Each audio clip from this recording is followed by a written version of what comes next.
Nahu, Mikey P, Mike Pribozie, back for an Assiniboia live stream recorded podcast here. And I got a guy that's probably doing more work than me, which is not easy right now with everything that I'm doing.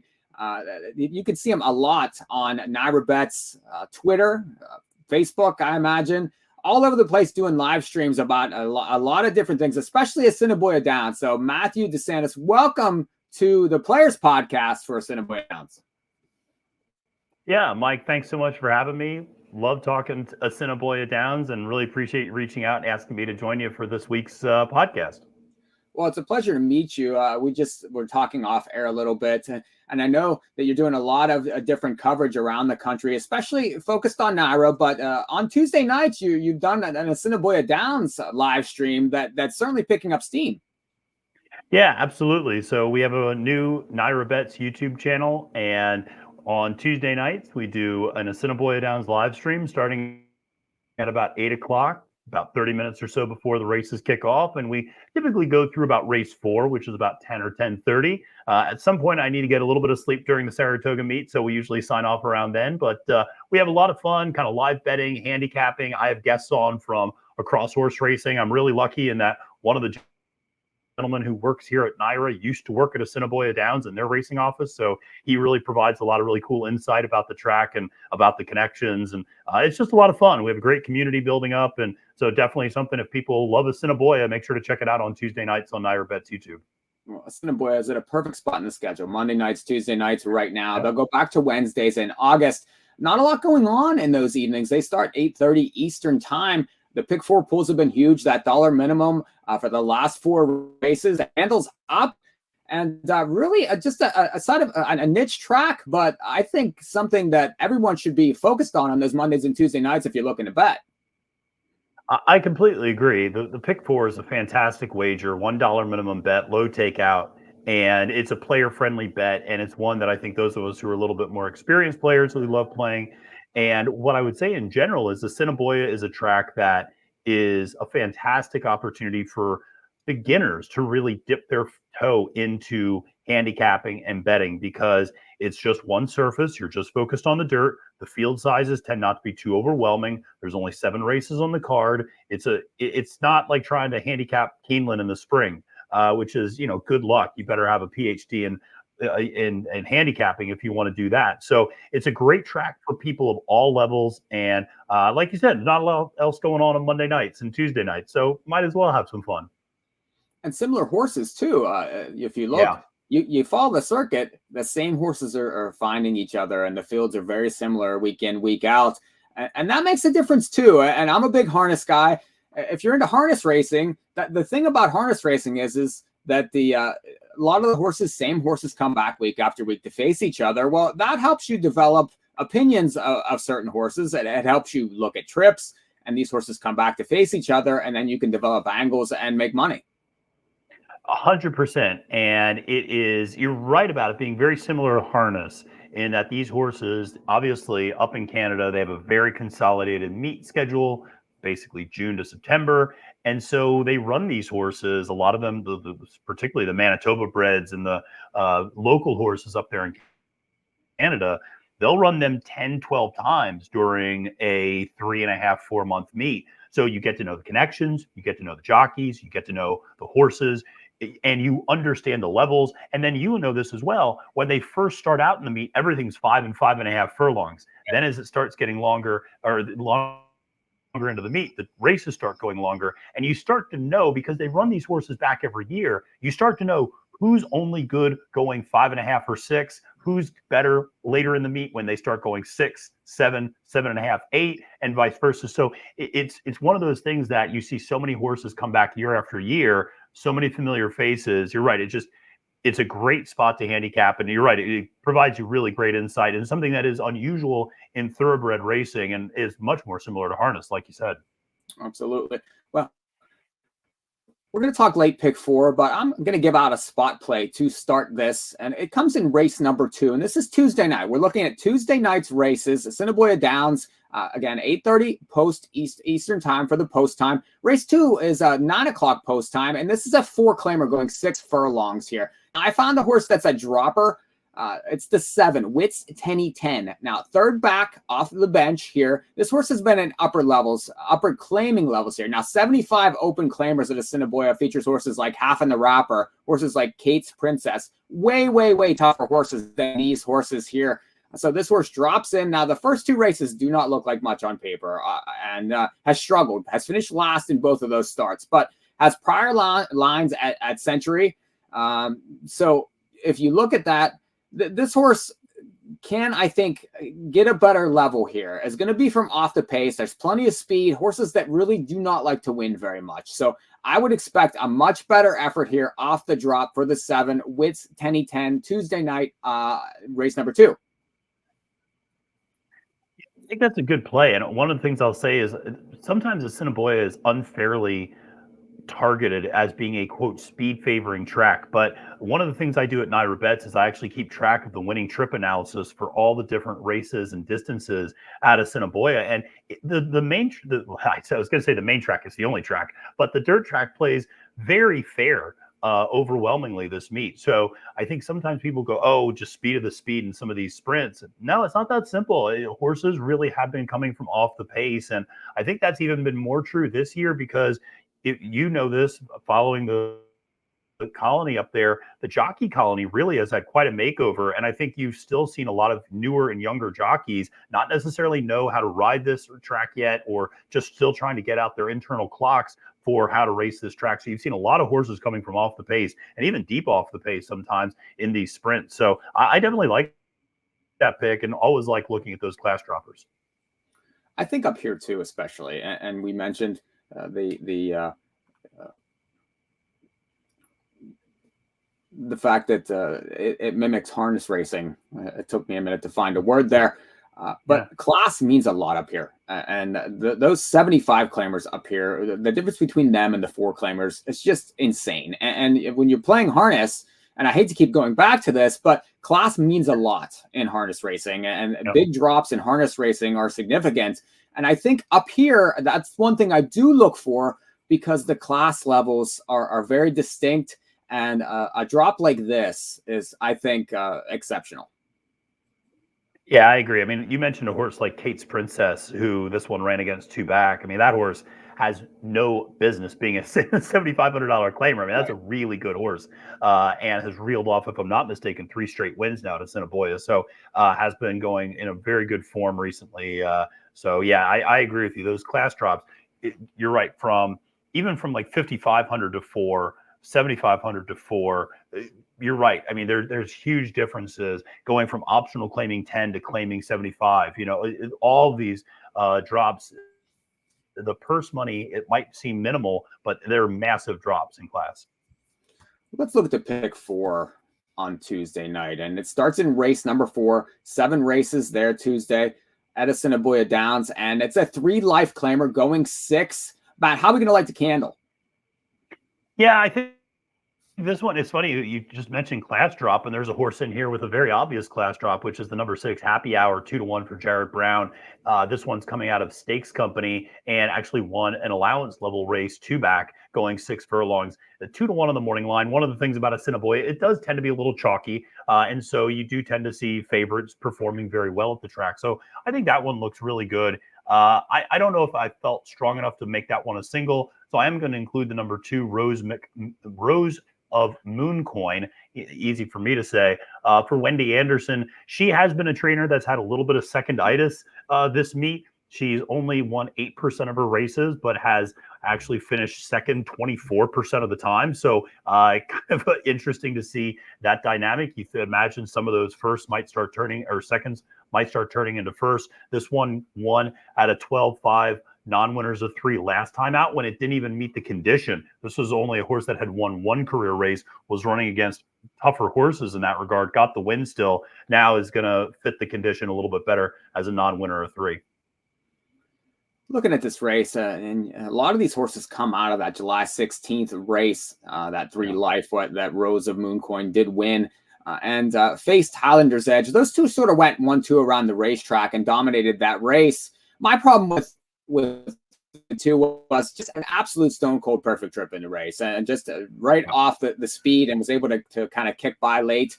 But you have to make a decision on Happy Hour because the horse has been busy. Several starts this year so far up here. And some of those listed type stakes that this horse has been in. It's a 3-year-old filly against Olders here. That was a nice win, I thought, on July 2nd.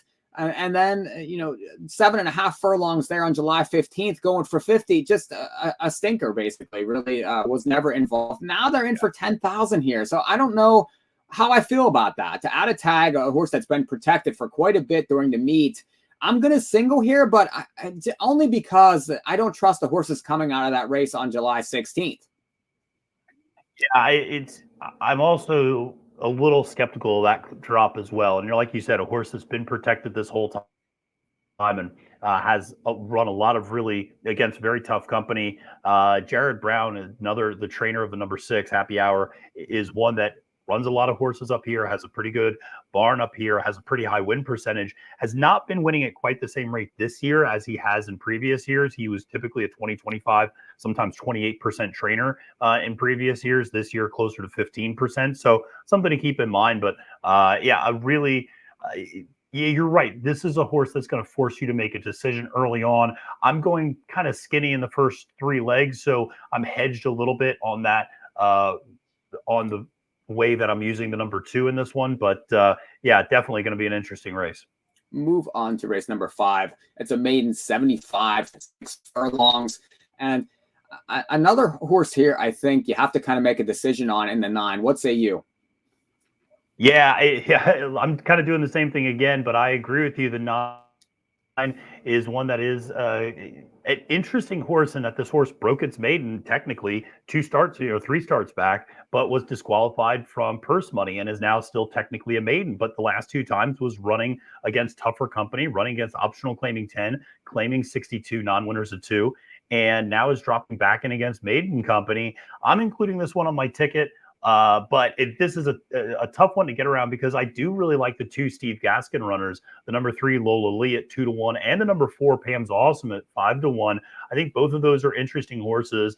I was really taken by the number 3's workout.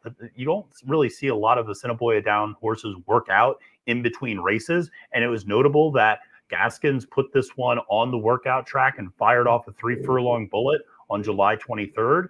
And this one's getting the blinkers put on and might just be speed of the speed in this race. So that one looks good. And I'm not including the 4 in my ticket, but I do think the 4 is a little bit interesting. Hasn't really shown much to this point, 2 races, but second start off of a long layoff, getting Lasix for the first time, maybe can pop at a little bit of a price. Interesting here. The main special drops to claiming drops here up at Assiniboia I don't think are as significant as other places. Some of these maiden claiming type races, it's not like the maiden special weights are Saratoga type maiden special weight drops to into claimers. It's a different thing. And the 9, like you said, broke the maiden for 5 there back on June the 5th, but a lot of those horses were disqualified with the Jerry Gourneau situation up there. And they went up into a condition allowance race. Those are very tough races up here on June the 17th. Didn't disgrace in there, got a check, 4-horse field. But, I mean, it is what it is there, just over its head, and then ended up in a claimer and got claimed there by Bill Mooney. I'm not really too familiar with this trainer. I do think that I am interested on horses that are claimed and brought back at a very similar level. And a lot of these horses just don't have a lot of form. It's very difficult to trust many of them. I could see the 3, Lola Lee. I understand that one. Like you said, you have the blowout work, blinkers on, the drop. They're trying here. And this is a typical, okay, we're going to try. And that's something to me, especially in races like this, that you have to pay attention to when the barn is going all in on a race like that this is probably going to be this horse's best effort. The only one I saw, other one here, was the 1, and no barbed wire, 20-1 morning line, came off the bench,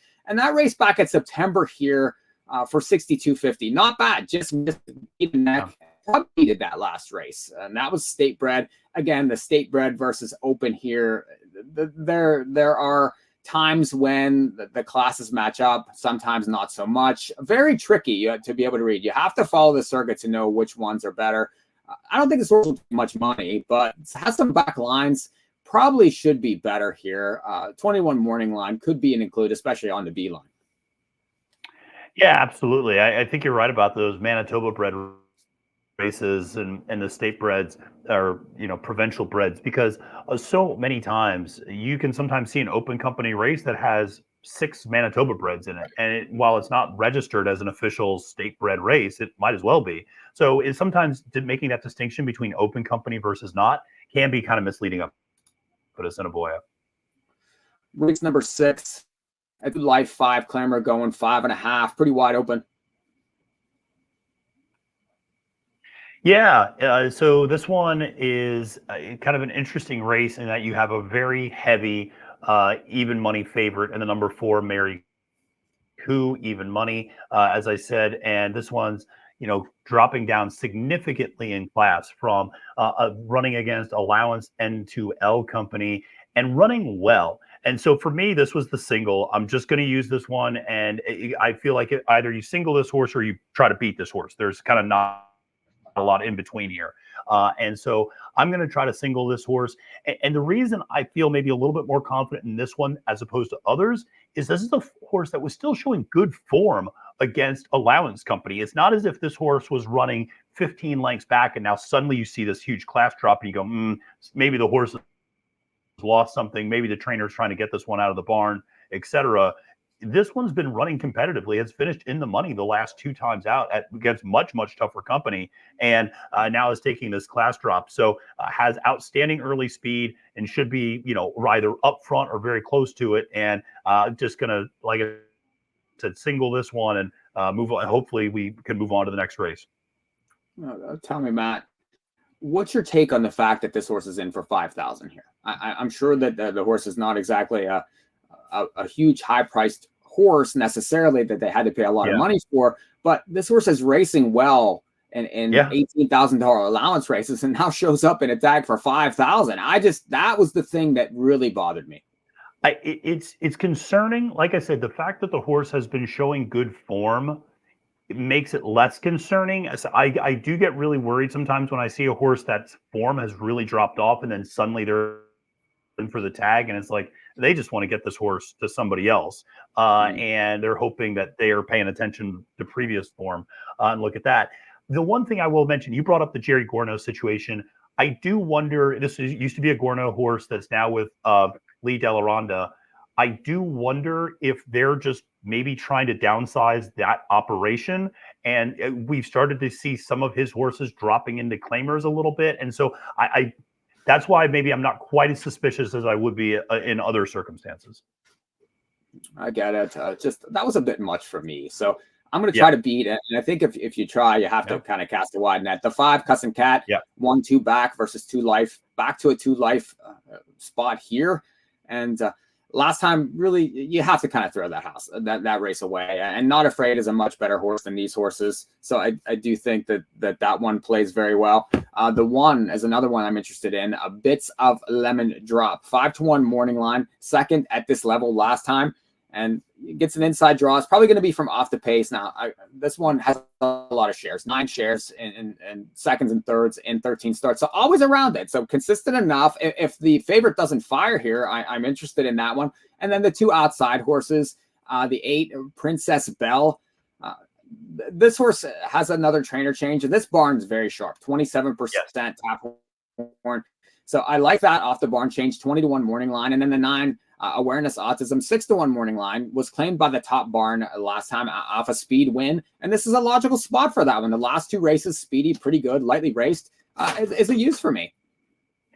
I'll say both the 1 and the 9 were my B horses in this race. If I was going to try to beat the 4, then those 2 were absolutely on my radar. So I think you and I are in lockstep in terms of if you're going to try to get past this 4, kind of where to go. And you're right about Mike Taphorn. I mean, that's a trainer that does not run a lot up here, but when he runs, he is very intentional and he wins at a high percentage. And he's another one just in general, even though I know this is more of a claiming race, when he has maidens, bet Mike Taphorn. Mike Taphorn in maiden special weight races is a must bet. He's just one of those trainers that he always knows how to get them ready, whether they're 2-year-olds or 3-year-olds, like making debuts. Man, his stats are off the world, and he always seems to have his horse is ready to go first time out. So yeah, definitely a respected barn there at a big price. Let's go to the last race to finish up this pick 4. It's a $5,500 claimer going 6. You definitely cast a wide net here. I did. I wasn't sure where to go in this one. I went in a lot of different directions. I think, there's just a lot of different form in this race. I mean, I think you could look at a horse like Always the Little One at 15-1 with for Devin Gittins. That's a horse that just won Gate to Wire last time out and looked really impressive, admittedly against maybe slightly easier company. But again, just a horse that maybe just needed to get a win and, has now going to step up a little bit in class. I think a horse like the number 5, Load Abroad at 7-2, another one that won last time out at this level, certainly is one that looks pretty good in this spot. I think the number 6, Where's the Pumps, for Jarrett Brown. It's one that's taking that class drop that we talked about earlier from claiming 75 down to a claiming 55. So yeah, I think you could go a lot of different directions here. Even the 7, which is the other Jarrett Brown, Sheik Samurai. That's one that I thought was interesting that won last time out as well, and went against non-winners of 4 that last time out. Now is stepping up. And the one thing that's interesting about that horse has won 4 times in 15 races and barely even made an impression the other 11 times the horse ran. So it's either all or nothing with that one. But yeah, this one was, like I said, I felt like a really wide open race. And then obviously the number 9, Casino Queen at 3-1, another one taking a little bit of a class drop from having run an optional claiming company and even claiming 75. You go back to earlier this year, running at Sam Houston against claiming 5 company and getting the win there down in Texas. So I felt like this was a very spready race in this last one. And because I went pretty skinny in those first few legs, I felt like even with the $1 minimum, I could still afford to spread and keep a pretty affordable ticket. It would be nice to get a live to a lot of these horses in the last race because there's a lot of different ways you can go. I was fortunate enough to catch Casino Queen when she won on June the 3rd and paid a big number. Oh, nice. Has been in tough since then.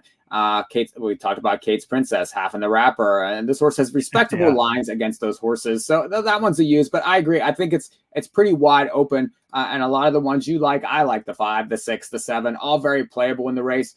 The only one you didn't mention that I will is the 1, Love Above and Beyond. And this is a claim for the Dickey barn. This barn has 10 wins and 31 starts, so 32%. And had won 2 back going 6 for 5 and then right up into an open claimer and claimed right back. They've had this horse in the past and were able to win off a claim prior. You get an inside post, definitely going to be forward in the race. So I thought that one was interesting at 10-1 morning line. But again, wide net I think needs to be cast. Matthew, thank you so much for coming. I would like to maybe drop in on your live stream one of these weeks. Absolutely. Would love to have you. I will absolutely shoot you a link one of these weeks and you can come hang out. That would be a lot of fun. And yeah, if people are following this pick 4, come on over, hang out on the NYRA Bets live stream, and we'll have a lot of fun going through the sequence. We'll get in on the Assiniboia Downs coverage Mondays and Tuesdays right now. The big Manitoba Derby Day coming up that first week in August. And we're going to have a live stream for that. Until then, catch the Players Podcast every week. Catch Matt's live stream and all his other stuff going on NYRA Bets YouTube. We'll see you guys next time. This has been a production of In the Money Media.